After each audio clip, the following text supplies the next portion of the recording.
Tulsi Gabbard asked Joe Biden, have you declared martial law? It sounds a lot like a lot of the stuff that we've seen happening overseas. Banana republics, China, North Korea, Russia. Let's remember Tulsi Gabbard is a major of the U.S. Army, overseas in Arabia. Now, with the National Guard now expected to remain in the nation's capital during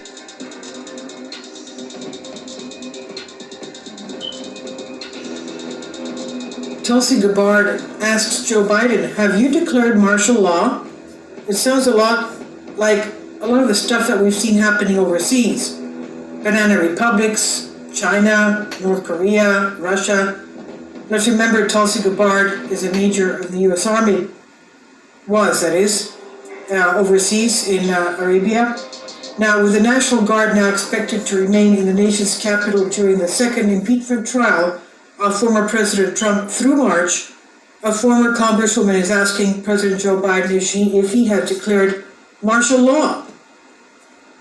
She said, President Joe Biden, have you declared martial law? Because that's what it's starting to look and feel like. Let our troops get back home to their families. This is what Tulsi Gabbard tweeted on Monday.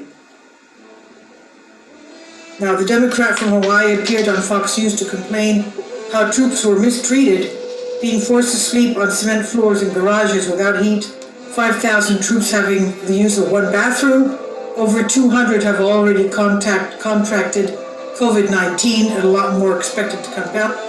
Please support my Patreon channel, since YouTube has again demonetized my YouTube channel. My Patreon channel will have 5 different videos from my YouTube channel every day.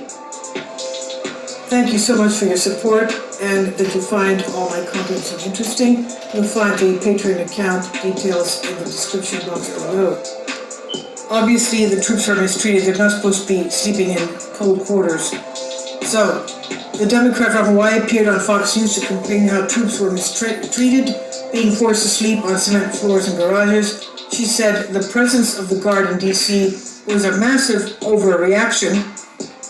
She said the militarization of our nation's capital was not only unnecessary to send that message both to the American people, but to the world that somehow our nation's capital is under attack and threat of a siege of taking over. I just don't think that's the message that we want to send to the American people and the world, she said. Gabbard, who was deployed to Kuwait from 2008 to 2009 as an Army military police platoon leader, asked, what is it that they're trying to accomplish now by creating an enduring presence? That sounds a lot like a lot of the stuff we've seen happening overseas. Radio host Mark Steyn, filling in for Rush Limbaugh on Monday, mocked the ongoing presence of the Guard in Washington, D.C. He says it's impressive to look at them in the parking garage to see all these National Guardsmen in their camouflage, Steyn said. It's a little bit odd in a virtually treeless city.